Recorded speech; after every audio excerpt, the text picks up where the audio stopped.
पिछले एपिसोड में मैंने आपको बताया कि प्रभु श्री कृष्ण माधव मुकुंद ने अपने बाल्यावस्था में किस तरह से, जब वह नवजात शिशु ही थे, उन्होंने पूतना का वध कर दिया। उन्होंने बकासुर का वध कर दिया। उन्होंने अघासुर का वध कर दिया। कई राक्षसों का उन्होंने वध किया। मित्रों, आज हम बताएंगे कि जब प्रभु श्री कृष्ण थोड़े बड़े हो गए तो उन्होंने किन किन राक्षसों का अपनी किशोरावस्था से पहले वध कर दिया। मित्रों, ऐसे ही एक नाम आता है जिसका नाम है धेनुकासुर। जब अघासुर की मृत्यु का समाचार मिलता है कंस को, तो कंस अत्यंत ही परेशान हो जाता है। भयभीत तो रहता ही था, लेकिन उसके 4 प्यादे मारे जा चुके थे और वह कोई छोटे मोटे असुर नहीं थे। और यदि उनका किसी योद्धा के साथ मुकाबला हुआ होता तो भी कंस भयभीत नहीं होता, लेकिन एक कुछ ही महीनों के बालक के द्वारा उनका वध कर दिया गया। पूतना जैसी महान पराक्रमी राक्षसी का वध नवजात शिशु ने कर दिया। अब उसके पास दूसरा विकल्प तराशने के अतिरिक्त कोई विकल्प ही नहीं बचा था। मित्रों, ऐसी स्थिति में कंस ने पुनः अपने उन महान योद्धाओं से कहा जो उसे संग्राम में विजयी बनाते थे, और उनमें से एक था धेनुकासुर। धेनुकासुर घोड़े और गधे का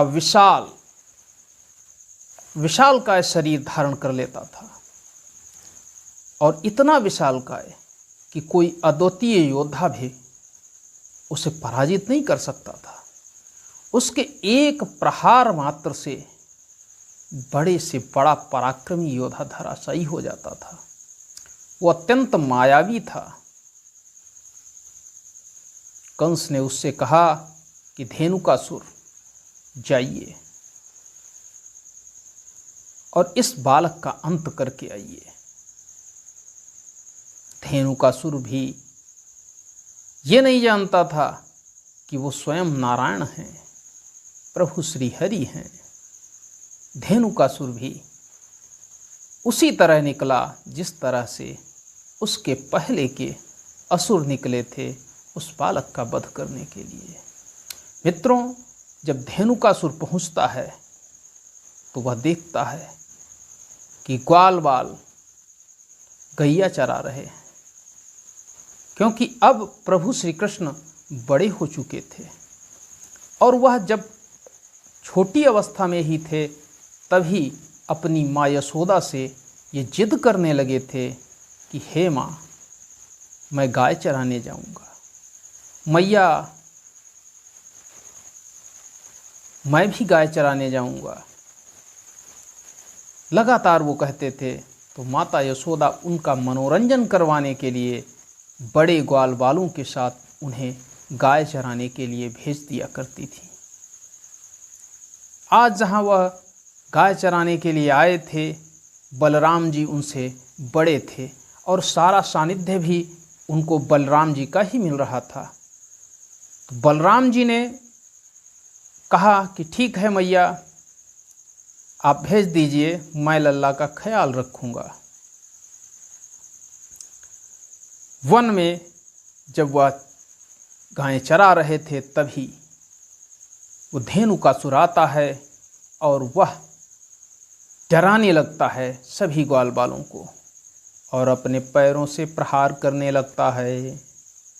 जैसे कैसे ग्वाल बाल बचते हैं लेकिन समस्या ये थी कि अब ग्वालों का नेतृत्व कौन करे। प्रभु श्री कृष्ण अभी छोटे थे और वन का मामला था। अतः उन्होंने बलराम जी से कहा, दाऊ, ये घोड़ा परेशान कर रहा है। बलराम जी तो बल के धाम ही हैं, वो शेषावतार हैं, उनके पास बल की कोई कमी नहीं है और कोई असुर उनसे जीत जाए ऐसा संभव ही नहीं है। उन्होंने उस धेनुकासुर के पैरों को पकड़ा और चारों तरफ घुमाया और घुमाते हुए जब वेग ज़्यादा हो गया तो उसको पास में ही खड़े एक वृक्ष के ऊपर पटक दिया और एक बार पटकने मात्र से ही धेनुकासुर के प्राण पखेरु उड़ गए। धेनुकासुर समाप्त हो गया। जब धेनुकासुर समाप्त हो गया तो वह अपने रूप में, मरते समय वह अपने रूप में आ गया। गैया वापस आ गईं और यह खबर कंस को पहुंच गई कि धेनुकासुर का समापन हो चुका है, वह भी यमलोक सिधार चुका है। जब ये जानकारी कंस को प्राप्त हुई तो कंस पुनः उत्तेजित होकर के उसने अपने दूसरे असुर प्रलंबासुर को भेजा। प्रलंबासुर कोई सामान्य असुर नहीं था, क्योंकि पहले छोटे असुर ही भेजे जाते हैं और वह अगर इतने शक्तिशाली थे तो जो बाद में आने वाले असुर हैं वह कितने शक्तिशाली होंगे। प्रलंबासुर ने, क्योंकि वह मायावी थे, अपने रूप बदलने में माहिर थे, प्रलंबासुर ने जब जहाँ ग्वाल बाल गैयाँ चराते थे वहाँ पहुँचा तो उसने देखा कि ग्वाल बाल एक खेल खेल रहे हैं और उसमें जो टीम जीतेगी, 2 टीमें हैं, जो टीम जीतेगी वह हारने वाले के कंधों पर बैठकर उन्हें जितनी दूर ले जाना चाहे ले जा सकती है। यही छोटे खेल ही होते हैं, बचपन में हम सब ऐसे ही खेल खेलते हैं आज भी। तो इस खेल में जब देखा प्रलंबासुर ने तो वह एक ग्वाल के रूप में आ गया और वह ग्वाला बनकर ग्वालों में ही विचरण करने लगा और वह ग्वालों से कि एक टीम में सम्मिलित हो गया। उस टीम के विपरीत में थे बलराम जी और उसका मुकाबला जब बलराम जी से हुआ तो बलराम जी से वह बल तो पूरा दिखा रहा था, लेकिन बलराम जी से उसकी कोई भी नहीं चल रही थी, वो पार नहीं पा रहा था। बलराम जी ने उसको पछाड़ दिया, वो बलराम जी से हार गया। जब वो बलराम जी से हार गया तो स्वाभाविक था कि बलराम जी को अपने कंधे पर बैठा कर वह उतनी दूर तक घुमाए जितनी दूर तक बलराम जी चाहते हों। मित्रों, उसने अपने कंधे पर बलराम जी को बैठाया। वह कोई सामान्य ग्वाला तो था नहीं, वह तो असुर था, प्रलंबासुर था और उसने बलराम जी को अपने कंधे पर बैठाकर चलना आरंभ किया। वह चलता ही जा रहा है, लेकिन बलराम जी भी उससे रुकने को नहीं कह रहे हैं, क्योंकि उसकी मृत्यु तो बलराम जी के हाथों ही होनी थी। वो आगे बढ़ता जा रहा है। जब वह ग्वालों से ज़्यादा दूर निकल गया, चलते चलते बहुत दूर निकल गया, तब उसने एकदम बलराम जी को नीचे उतारा और अपने स्वाभाविक रूप में आ गया। जब बलराम जी ने उसके स्वाभाविक रूप को देखा तो उन्होंने कहा, यह तो राक्षस है और राक्षस का वध करना हमारा कर्तव्य है। और उन्होंने जब उसको देखा तो उसको पकड़ा और पकड़ने के बाद पटक दिया। राक्षस को यह अनुमान नहीं था कि एक किशोरावस्था का बालक उसे एक बार में ही पटक देगा। उसने पुनः जोर लगाया, बलराम जी ने फिर से उठाया और फिर से पटक दिया। इस बार उसने बलराम जी के ऊपर प्रहार करना चाहा, लेकिन दूसरे हाथ से बलराम जी ने उसके प्रहार को रोका और दाहिने हाथ से उसके मस्तक पर प्रहार किया। एक ही घूसा उसके मस्तक पर पड़ा और उसका मस्तक चकनाचूर हो गया। मित्रों, इस तरह से एक और दैत्य के प्राण पखेरु उड़ गए।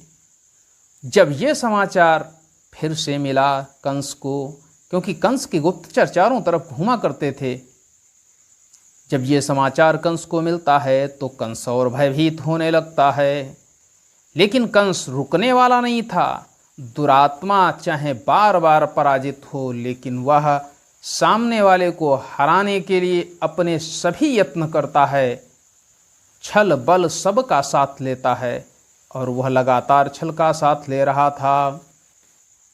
इधर जब बलराम जी उसका वध करने के बाद वापस आए, तब सभी ग्वाल बाल संध्या के समय अपने गांव नंदगांव की तरफ निकल लिए। गैया और ग्वाल बाल सभी नंदगांव पहुँचे, लेकिन किसी से उन्होंने बताया नहीं। यही क्रम चल रहा था। अब कंस ने एक अलग और ताकतवर शंखचूड़ नामक दैत्य को भेजा। यह शंखचूड़ जो दैत्य था, इसने प्रहार ग्वाल बालों पर नहीं किया, बल्कि इसने गोपिकाएं जो स्नान करने के लिए यमुना नदी के किनारे जाया करती थीं, उसने गोपिकाओं के वस्त्रों का हरण कर लिया। जब वह गोपिकाओं के वस्त्रों का हरण कर चुका था और भाग रहा था, तभी गोपिकाएं चिल्लाने लगीं, बचाओ बचाओ, कोई हमारी मदद करे। देखिए, ये पता नहीं कौन सा दैत्य है, यह हमारे वस्त्रों को लेकर भाग रहा है, हम निर्वस्त्र हो गए हैं, हमारी रक्षा करो। जब गोपिकाओं के का यह करुण क्रंदन प्रभु श्री कृष्ण सुनते हैं, तो वह तुरंत ही शंखचूड़ के पीछे दौड़ने लगते हैं। दैत्य अपनी पूरी ताकत के साथ भाग रहा था, लेकिन उसको पता नहीं था कि जगत नियंता जगदाधार स्वयं नारायण श्री हरि उसका पीछा कर रहे हैं, और वह तो केवल दिखावा कर रहे हैं, लीला कर रहे हैं कि वह उसका पीछा कर रहे हैं। वो तो एक क्षण में ही उसको पकड़ सकते थे, लेकिन फिर भी वह उसके पीछे दौड़ रहे हैं, जिससे कि गोपिकाएं यह न जान सकें। जब गोपिकाएं ओझल हो जाती हैं और गोपिकाओं को ना ही वह असुर दिखाई पड़ता है और ना ही कान्हा, तब भगवान श्री कृष्ण उस असुर शंखचूड़ को पकड़ लेते हैं और पकड़कर उसके मस्तक पर एक ही प्रहार करते हैं, और एक ही मुष्टिक प्रहार से शंखचूड़ के प्राण निकल जाते हैं और वह भी यमलोकवासी हो जाता है। जब शंखचूड़ भी मर जाता है और यह समाचार भी कंस को प्राप्त होता है, तो कंस थोड़ा ज़्यादा ही भयभीत हो जाता है। इस बार वह शीघ्रातिशीघ्र किसी दैत्य को नहीं भेजना चाह रहा था। उसने कुछ समय लगाया और उसने कूटनीति का प्रयोग किया, क्योंकि वह जान रहा था कि हमारे दैत्य लगातार मारे जा रहे हैं, वह भी महापराक्रमी दैत्य मारे जा रहे हैं। आकाशवाणी जो हुई थी वह लगता है सच होने वाली है। अतः उसने कूटनीति का सहारा लिया, और कूटनीति में उस समय अक्रूर जी से ज़्यादा कूटनीतिज्ञ कोई नहीं था, जो अनुभवी भी थे और साथ साथ बड़े ही धार्मिक भी थे और भगवान श्री हरि के अनन्य भक्त थे। मित्रों, कंस के द्वारा अक्रूर जी को बुलाया गया और उनसे कहा गया कि मैं धनुर्वाग्य करूँगा। धनुर्वाग्य धनुष को उठाने वाला यज्ञ होता है, और तुम जाओ नंद बाबा को आमंत्रण दे दो, क्योंकि नंद बाबा के 2 पुत्र हैं, वह भी अत्यंत बलशाली हैं, ऐसा मैंने अपने गुप्तचरों से सुना है। और वह इस यज्ञ में आएं और आकर के अपने कर्तव्य दिखाएं। अक्रूर जी ने जब कंस से ये बात सुनी तो उन्होंने सोचा कि आज मुझे प्रभु के दर्शन होंगे, और वह तुरंत ही नंदगांव के लिए निकल लिए। जब वह नंदगांव के लिए निकल ही रहे थे, कंस कहाँ मानने वाला था। उसने अक्रूर जी से पहले ही एक दैत्य को नंदगांव की तरफ भेजा, और उस दैत्य का नाम था केसी। मित्रों, केसी से भी पहले एक दैत्य आया है जिस दैत्य का नाम था अरिष्टासुर। अरिष्टासुर विशाल सांड के आकार का था, और उसने भी ग्वाल बालों पर हमला किया। जब उसने ग्वाल बालों पर हमला किया तो भगवान श्री कृष्ण ने उसके सींगों को पकड़कर आसमान में इतनी तेजी के साथ घुमाया कि उसे स्वयं लगने लगा कि अब उसकी मृत्यु उसके करीब है। और घुमाते हुए उन्होंने उसके सींग तोड़ डाले, और फिर पटक कर उसके मस्तक पर एक ही मुष्टिक प्रहार किया, और उसके भी प्राण पखेरु उड़ गए। अब ये जो केशी नाम का दैत्य अक्रूर जी से पहले आया हुआ था, वह घोड़े का रूप धारण कर लेता था, विशाल घोड़े का रूप, और हजारों घोड़ों का बल उसके अंदर आ जाता था। वह इतना बलवान था, जब वह किसी भी लक्ष्य को देखता था तो उस पर अपने पैरों से प्रहार करता था। और आज के दिन लक्ष्य एक ही था। वह लक्ष्य था देवकी जी का 8वां पुत्र माधव मुकुंद गोपाल कन्हैया भगवान श्री कृष्ण। उसने प्रभु को ज्यों ही देखा और उनके ऊपर अपने पैरों से प्रहार करना चाहा, लेकिन प्रभु कहाँ चूकने वाले थे। प्रभु ने उसके पैरों को ही पकड़ लिया, उसको प्रहार करने का अवसर ही नहीं दिया कि वह पूरी ताकत के साथ दोबारा प्रहार कर सके। पहले ही प्रहार में उसको पकड़ लिया और उसके पैरों को पकड़कर घुमाकर पटक दिया। उसके पैर टूट गए। ज्यों ही उसके पैर टूटे, केसी नाम का जो दैत्य था वह अपने रूप में आ गया। ज्यों ही वह अपने रूप में आया, प्रभु उसके वक्षस्थल पर चढ़कर बैठ गए और भार इतना बढ़ा दिया कि उनके भार से ही उसके प्राण निकल गए।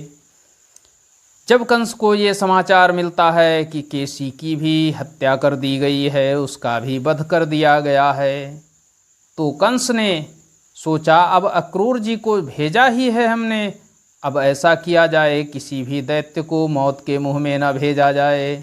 अब कूटनीति का ही फायदा उठाया जाए। और उसी कूटनीति के तहत अक्रूर जी नंदगांव पहुँचे। जब नंदगांव पहुँचे तो उस समय प्रभु श्री कृष्ण गैया लगा रहे थे, क्योंकि पहुँचते पहुँचते अक्रूर जी को शाम हो गई थी। गैया लगा रहे थे तो ज्यों ही उन्होंने श्याम सुंदर को देखा, बलराम जी को देखा। श्याम सुंदर जी पीतांबर धारण किए हुए थे और बलराम जी नीलांबर धारण किए हुए थे। उनको देखकर वह एकदम उनके वशीभूत हो गए।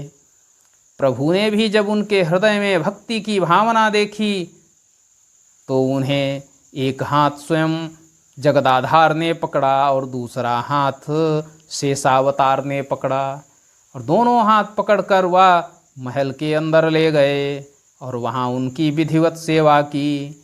उनके छूने मात्र से ही उनका सारा थकान दूर हो गया और उन्हें तरोताज़ा महसूस होने लगा। इस तरह अक्रूर जी नंदगांव पहुंच चुके थे और उन्होंने नंद बाबा को कंस के आमंत्रण के बारे में बताया। अब नंद बाबा क्या जवाब देते हैं, इसके बारे में हम आपको अगले वीडियो में बताएंगे। आज के लिए बस इतना ही। मित्रों, अगर कहानी में कुछ रोचकता हो और आपको लगता हो कि कुछ वर्णन सही है तो वीडियो को लाइक कर दें, चैनल को सब्सक्राइब कर दें, साथ ही कमेंट करके भी हमारा मनोबल बढ़ाएं। आज के लिए बस इतना ही। मिलते हैं अगले वीडियो में। तब तक के लिए नमस्कार। जय हिंद, जय भारत।